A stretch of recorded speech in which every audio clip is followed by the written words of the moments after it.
Stock market course के day 2 में आप सभी का स्वागत है। आज की जो वीडियो है ये आपके लिए कितनी इम्पोर्टेंट होने वाली है ये मैं आपको वर्ड्स में एक्सप्रेस नहीं कर सकता। आज मैं आपको फंडामेंटल एनालिसिस के बारे में जो भी आज तक मैंने सीखा है उसको आम भाषा में समझाने वाला हूँ। आपको पता होगा कि फंडामेंटल एनालिसिस के अलावा एक तरीके की एनालिसिस और होती है, दैट इज़ टेक्निकल एनालिसिस। उसको भी मैं आपको आने वाली वीडियोज़ में समझाता चलूँगा। तो अगर फंडामेंटल एनालिसिस को मैं एक लाइन में बताऊं तो वो ये होगा कि किसी भी चीज़ को उसकी वैल्यू से कम प्राइस में खरीदना। ऐसा नहीं है कि सिर्फ स्टॉक मार्केट के अंदर आप फंडामेंटल एनालिसिस का यूज़ करते हो, आप अपनी डे टू डे लाइफ में भी इसका यूज़ करते हो, बट आपको पता नहीं है। आप कोई भी चीज़ खरीदने जाते हो, फॉर एग्जाम्पल आप ज़मीन खरीदने चले गए, तो क्या आप ज़मीन को बिना देखे खरीद लोगे? तो आप बोलोगे नहीं, मैं तो बहुत सारी चीज़ें देखूंगा कि ज़मीन कहाँ पर है, कैसी लोकेशन है, आगे फ्यूचर में इसकी वैल्यू कितनी ज़्यादा बढ़ सकती है। अगर मैं खुद का कुछ बिजनेस करना चाहता हूँ तो क्या ये ज़मीन मेरे लिए हेल्पफुल साबित होगी?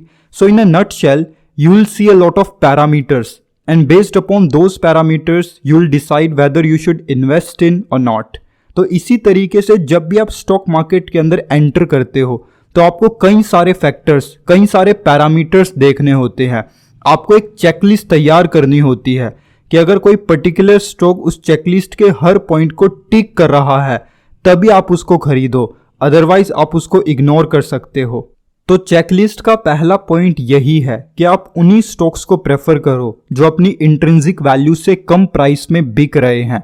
और वॉरेन बफेट ने इसी चीज को वैल्यू इन्वेस्टिंग कहा है। आप किसी भी इंसान को देख लो जो इन्वेस्टिंग से अमीर बना है, उसमें आपको एक चीज जरूर मिलेगी कि जिस भी स्टॉक से वो अमीर बना है उसने उस स्टॉक को तब बाय किया था जब वो स्टॉक अपनी इंट्रिंसिक वैल्यू से कम में बिक रहा था। आज आप मार्केट में इस न्यूज़ को सुनते हो कि वॉरेन बफेट ने कोका कोला में पैसे लगाए और कोका कोला ने वॉरेन बफेट को बिलियनियर बना दिया। बट क्या आज कोका कोला में पैसा लगाना वर्थ इट है? क्योंकि ये स्टॉक हमारी पहली चेकलिस्ट के पहले पॉइंट को ही टिक नहीं कर रहा है। अगर आज आप कोका कोला के शेयर प्राइस को देखोगे तो आपको ये देखने को मिलेगा कि इसका शेयर प्राइस इसके इंट्रिंसिक वैल्यू से ज़्यादा में ट्रेड हो रहा है। ऑन दी अदर हैंड, अगर आपकी स्ट्रॉन्ग थॉट प्रोसेस है इस स्टॉक को लेकर कि फ्यूचर में ये ग्रो होगा ही होगा, so you can invest. But मैं आपको एक लेमन तरीका बता रहा हूँ किसी भी स्टॉक को बाय करने से पहले कौन कौन सी चीज़ें आपको एनालाइज करनी है। अब यहाँ पर बहुत सारे लोग ये कहेंगे कि हमें फंडामेंटल एनालिसिस सीखनी ही क्यों है, हम अपने फेवरेट स्टॉक के अंदर पैसा लगा देंगे, तो इसमें फंडामेंटल सीखने की क्या ज़रूरत है?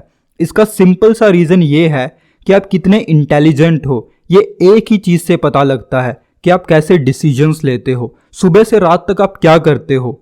डिसीजंस ही तो लेते हो, क्या करना है, कहाँ जाना है, क्या खाना है, क्या पहनना है। और यही डिसीजन लेने की एबिलिटी तय करती है कि फ्यूचर में आप कहाँ जाओगे। दैट्स वाई जब भी आप स्टॉक मार्केट के अंदर एंटर करते हो तो आपकी यही डिसीजन लेने की एबिलिटी तय करती है कि फ्यूचर में आप स्टॉक मार्केट के अंदर कुछ अच्छा करोगे या नहीं करोगे। That is the decision to invest in right stocks at the right time. और ये एबिलिटी डेवलप होगी नॉलेज से। आई होप अब मैं ये सोच सकता हूँ कि हमारी चेकलिस्ट का जो पहला पॉइंट है दैट इज वैल्यू इन्वेस्टिंग, वो आपको क्लियरली समझ में आ गया होगा। और इसी वीडियो में मैं आपको ये भी बताऊंगा कि सिर्फ 2 सेकंड में आप ये कैसे पता लगा सकते हो कि किसी भी स्टॉक का प्राइस उसकी इंट्रिंसिक वैल्यू से कम है या ज़्यादा है। So this is the first point of our checklist. अब जो दूसरा पॉइंट है उसको समझते हैं। आपने कोई स्टॉक देखा, फॉर एग्जाम्पल आपने अदानी एंटरप्राइजेस का स्टॉक देखा और आपने ये ऑब्जर्व किया कि इसका प्राइस तो इसकी इंट्रिंसिक वैल्यू से बहुत ज़्यादा है, बट इसके बावजूद भी इसका प्राइस भागता ही जा रहा है। और अब आपको चूल चढ़ रही है कि कहीं मैं इस इंट्रिंसिक वैल्यू के चक्कर में कोई बहुत बड़ी अपॉर्चुनिटी अपने हाथ से ना निकाल दूं, यानी एक फोमो क्रिएट हो रहा है। तो अब आप कैसे एनालाइज कर सकते हो उस स्टॉक को? तो अब हमारा दूसरा पॉइंट आ जाता है, दैट इज रेशोज। अगर आपने कॉमर्स से पढ़ाई की है तो आपको रेशोज के बारे में बहुत पता होगा, क्योंकि रेशोज अकाउंटेंसी का एक बहुत प्रीमियम चैप्टर है और उसमें बहुत सारी रेशोज है। बट उन सारी रेशोज को बताकर मैं इस वीडियो में खिचड़ी नहीं बनाने वाला, क्योंकि स्टॉक्स को बेसिक लेवल पर एनालाइज करने के लिए 3-4 रेशोज भी बहुत हैं। बट आपको ये नहीं समझना है कि मैं आपको हाफ नॉलेज दे रहा हूँ, क्योंकि मुझे भी पता है half knowledge is always dangerous. इसलिए मैं ये भी कमिट करता हूँ कि मैं एक सेपरेट वीडियो बनाऊंगा जिसमें जितनी भी रेशो स्टॉक मार्केट में यूज होती है मैं उन सबको कवर करूंगा। बट एक लेमैन एनालिसिस सीखने के लिए 3-4 रेशोज भी बहुत हैं। अगर आप इनका यूज करके 10 कंपनीज को सिलेक्ट करते हो तो ये श्योरिटी है कि 8 बार आपकी सिलेक्शन सही होगी। बाकी जो थोड़ा बहुत रह गया वो एडवांस पोर्शन है, उसको भी हम धीरे धीरे सीखते चलेंगे। तो पहला जो रेशो है जो हाईली इंपॉर्टेंट है वो है पी रेशो। इसको बोला जाता है प्राइस टू अर्निंग रेशियो। जो स्टॉक मार्केट में 100 लोग होते हैं वो इस पी रेशो को इतना कॉम्प्लिकेट और कंफ्यूज कर देते हैं कि लोग इसके नाम से ही डरने लग जाते हैं।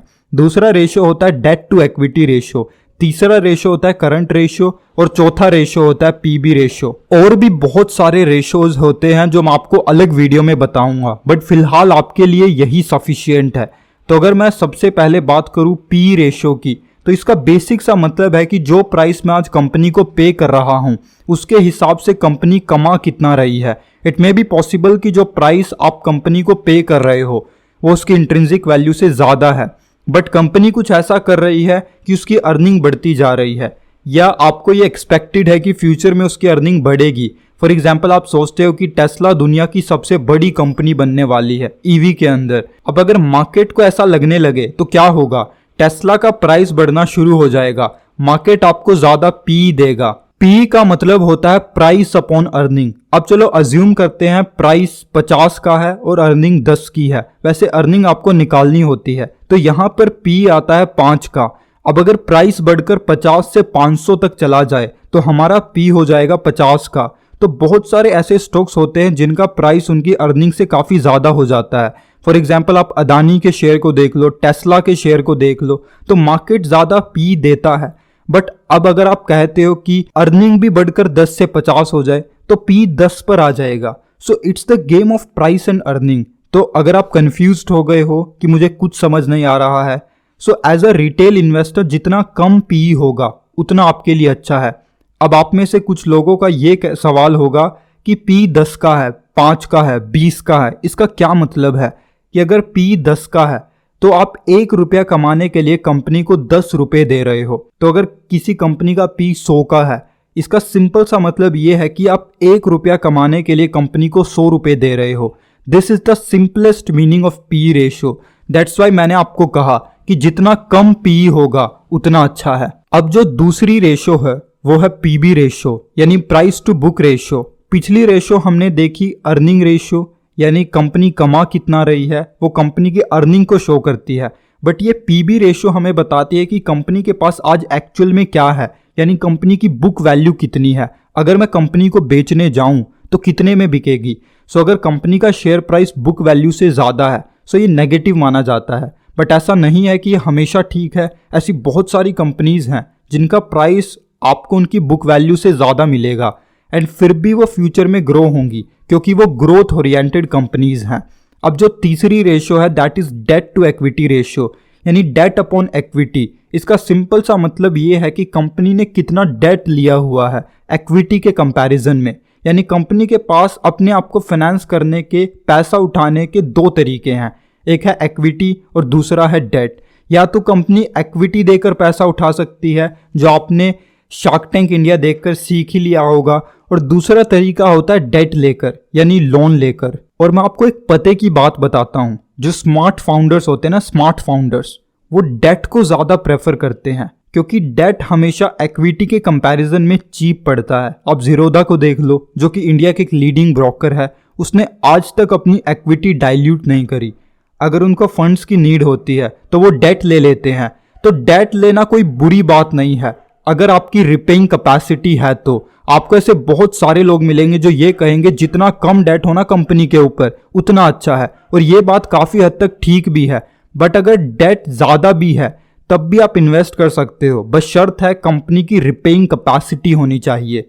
अब आपने सुना होगा कि डेट टू इक्विटी रेशियो 5 है, 10 है, 20 है, 30 है। इसका क्या मतलब होता है? इसका सिंपल सा मतलब ये होता है कि फॉर एग्जाम्पल रेशियो 10 है तो कंपनी ने इक्विटी के कंपैरिजन में 10 गुना डेट उठाया हुआ है। अगर रेशियो 20 है तो कंपनी ने इक्विटी के कंपैरिजन में 20 गुना लोन लिया हुआ है। दैट्स वाई आपको लोग कहते हुए मिलेंगे कि जितना डेट टू इक्विटी रेशियो कम होगा उतना अच्छा है। अब जो फोर्थ रेशियो है दैट इज करंट रेशियो, और इसका फॉर्मूला होता है current assets upon current liabilities, यहाँ पर करंट एसेट्स और करंट लायबिलिटीज की बात हो रही है, टोटल एसेट्स और टोटल लायबिलिटीज की बात नहीं हो रही है। फॉर एग्जाम्पल हमारी करंट एसेट्स 50 करोड़ की हैं और हमारी करंट लायबिलिटीज 10 करोड़ की हैं, तो हमारा करंट रेशियो 5 का आ जाएगा। और ये अच्छा है क्योंकि एसेट्स लायबिलिटीज से ज़्यादा हैं और करंट रेशियो जितना ज़्यादा होगा उतना अच्छा है, पी रेशियो जितना कम होगा उतना अच्छा है, डेट टू इक्विटी रेशियो भी जितना कम होगा उतना अच्छा है। बट डेट रिपेइंग कैपेसिटी वाला पॉइंट भी आपको याद रखना है। So these are the 2 major parameters. ये हमारी चेकलिस्ट के 2 मेजर पैरामीटर्स है जो आपको देखने ही देखने हैं। अब हमारी चेकलिस्ट का जो 3rd मेजर पैरामीटर या पॉइंट है वो ये है कि अब आपको कंपनी की बैलेंस शीट को चेक करना है। अब आप कहोगे कि हम बैलेंस शीट को कैसे चेक करेंगे, हमने ना तो कोई फाइनेंस की पढ़ाई कर रखी है, ना ही हमारा कॉमर्स से कोई बैकग्राउंड रहा है, हम ये सब कैसे करेंगे। तो घबराने की ज़रूरत नहीं है, हमें बस कुछ बेसिक चीज़ें देखनी है। जैसे पहली चीज़ है सेल्स, इसको टॉप लाइन भी बोला जाता है। तो आपको ये देखना है कि कंपनी की सेल्स हर साल बढ़ रही हैं या घट रही हैं, वो बढ़नी चाहिए। और साथ में कंपनी का प्रॉफिट बढ़ रहा है या कम हो रहा है, वो भी बढ़ना चाहिए। दूसरी चीज़ जो हमें देखनी है वो ये है कि कंपनी की टोटल एसेट्स और टोटल लायबिलिटीज़ में हर साल क्या चेंज आ रहा है। एसेट्स बढ़नी चाहिए और लायबिलिटीज़ कम होनी चाहिए। तीसरी चीज़ जो हमें देखनी है that is cash flow position. Her company के पास कैश होना चाहिए, क्योंकि कैश होगा तभी आप ऑपरेटिंग एक्टिविटीज़ को अच्छे तरीके से कर पाओगे। अब अगर कंपनी की हर साल सेल्स बढ़ रही हैं, कंपनी प्रॉफिट जनरेट कर रही है, कंपनी की एसेट्स बढ़ रही हैं और लायबिलिटीज़ कम हो रही हैं, और साथ में कंपनी के पास कैश भी है, बस इसी को तो कहते हैं बैलेंस शीट को चेक करना। अब आप कहोगे ये तो बड़ा आसान है। कुछ भी मुश्किल नहीं है, बस लोगों ने हमारे माइंड में मिथ्स क्रिएट कर दिए हैं स्टॉक मार्केट को लेकर कि स्टॉक मार्केट को सीखना तो बड़ा मुश्किल है। कुछ नहीं है, बिल्कुल आसान है। और अगर मैंने अब तक आपको जो भी सिखाया है वो आपने सीख लिया तो आपने 80 to 90% फंडामेंटल एनालिसिस को तो सीख ही लिया। बहुत सारे लोग ये बोलते हैं कि फंडामेंटल एनालिसिस बेस्ट है और बहुत सारे लोग बोलते हैं कि टेक्निकल एनालिसिस बेस्ट है। बट अगर हमारे पास दोनों सीखने के लिए अवेलेबल है तो हम दोनों को सीखेंगे और दोनों का यूज़ करके एक राइट इन्वेस्टमेंट करेंगे। अब आप कहोगे कि आपने थियोरेटिकली तो बता दिया कि ये चेक करना है, ये वो चेक करना है, ये एनालिसिस करनी है, बट हम प्रैक्टिकली करें कैसे। तो अभी मैं आपको एक स्क्रीनर पर लेकर जा रहा हूँ जहाँ पर मैं आपको ये सारी एनालिसिस करके दिखाऊंगा। मैं पर्सनली टिकर टेप का यूज़ करता हूँ, इसका लिंक आपको डिस्क्रिप्शन में मिल जाएगा, आप चेकआउट कर सकते हो। अब हम टिकर टेप पर आ चुके हैं। अब यहाँ पर मुझे स्टॉक स्क्रीनर को सिलेक्ट करना होगा, जिसकी मदद से हम स्टॉक्स को स्क्रीन कर पाएंगे, स्कैन कर पाएंगे। अब यहाँ पर आप किसी भी कंपनी को सिलेक्ट कर सकते हो और फंडामेंटल एनालिसिस कर सकते हो। आप लेफ्ट साइड में ये भी सिलेक्ट कर सकते हो कि कितनी मार्केट कैप वाली कंपनी आपको चाहिए, small cap, mid cap, large cap. अब आपके सामने बड़ी बड़ी कंपनीज की लिस्ट है। सपोज मैं SBI, state bank of India, चूंकि एक पब्लिक बैंक है, इसको सेलेक्ट करता हूं, तो आपके सामने ये पूरा प्राइस चार्ट और स्कोर कार्ड आ गया। मैंने आपको वीडियो की बिगिनिंग में एक बात बोली थी कि आप 2 सेकंड में ये पता लगा सकते हो कि किसी भी शेयर का प्राइस उसकी इंट्रिंसिक वैल्यू से कम है या ज़्यादा है, यानी वो शेयर ओवर वैल्यूड है या अंडर वैल्यूड है। तो आप यहाँ से पता लगा सकते हो। SBI का शेयर अंडर प्राइस्ड है, ये लिखा हुआ है। अब अगर मैं आपको रिलायंस इंडस्ट्रीज लिमिटेड पर लेकर चलूँ, देन यू विल सी कि जो इसका वैल्यूएशन है वो बहुत ज़्यादा है, यानी ये ओवर वैल्यूड है और इसका शेयर प्राइस भी ओवर प्राइस्ड है। दैट इज़ ये जो स्टॉक है ये हमारी चेकलिस्ट के पहले पॉइंट को, दैट इज़ कि स्टॉक अंडर प्राइस्ड होना चाहिए, उसको ही टिक नहीं कर रहा है। तो क्या हमें इस कंपनी में इन्वेस्ट करना चाहिए? आप इस कंपनी के अंदर इन्वेस्ट कर सकते हो अगर आपके इस कंपनी के साथ स्ट्रॉन्ग सेंटिमेंट्स जुड़े हैं कि ये कंपनी फ्यूचर में ज़रूर ग्रो होगी। बट हमारी चेकलिस्ट का पहला ही पॉइंट यहाँ पर फुलफिल नहीं है। अब हम अपनी चेकलिस्ट के दूसरे पॉइंट को एनालाइज करते हैं, दैट इज़ रेशियोज। यहाँ पे हमारे पास आता सबसे पहले पी रेशियो। यू विल सी इसका जो पी रेशियो है वो 9 पॉइंट समथिंग कुछ है। अब ये अच्छा है या नहीं, इसके लिए आपको इंडस्ट्री का पी देखना होगा, पीयर कंपैरिजन करना होगा। बट जनरली स्पीकिंग जिस भी कंपनी का पी 20 से नीचे होता है वो एक अच्छी कंपनी होती है।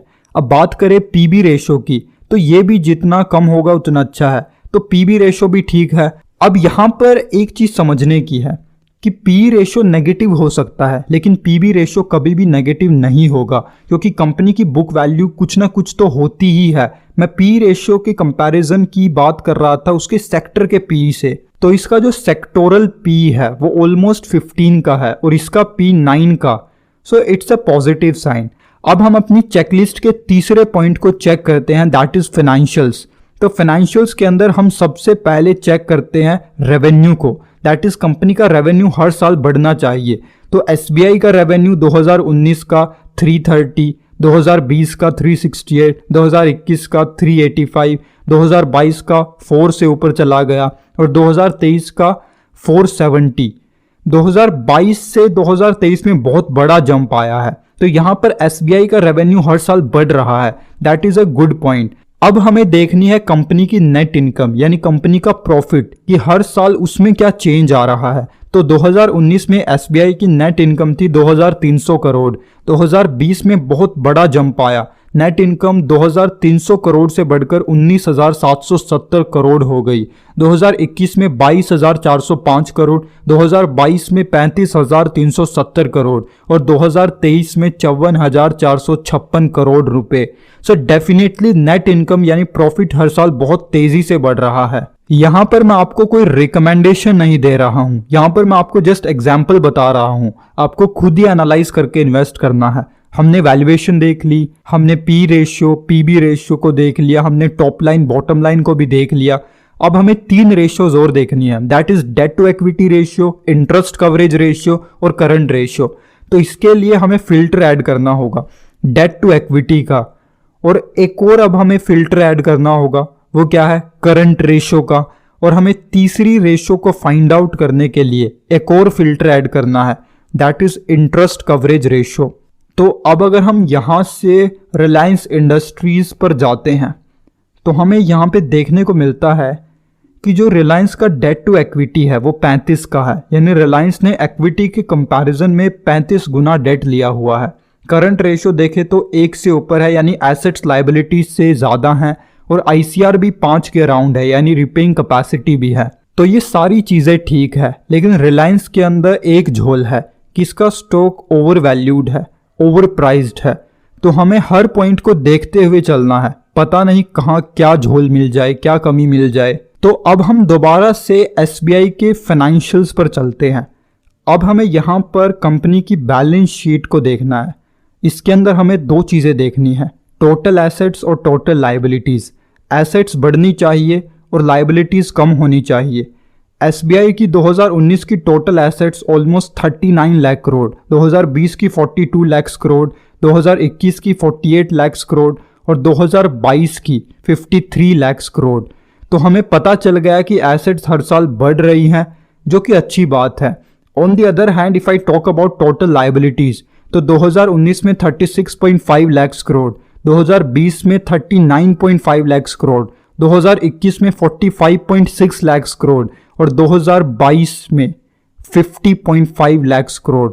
तो ये एक नेगेटिव साइन है कि कंपनी की लाइबिलिटीज हर साल बढ़ रही है। हाँ, यहाँ पर एसेट्स लाइबिलिटी से ज़्यादा है, बट लाइबिलिटीज भी हर साल बढ़ रही है, तो आपको देखते रहना है। लास्ट में अब आपको एक चीज़ और चेक करनी है कि कंपनी की कैश फ्लो पोजीशन कैसी है, कि कंपनी के पास आज की डेट में कितना कैश है।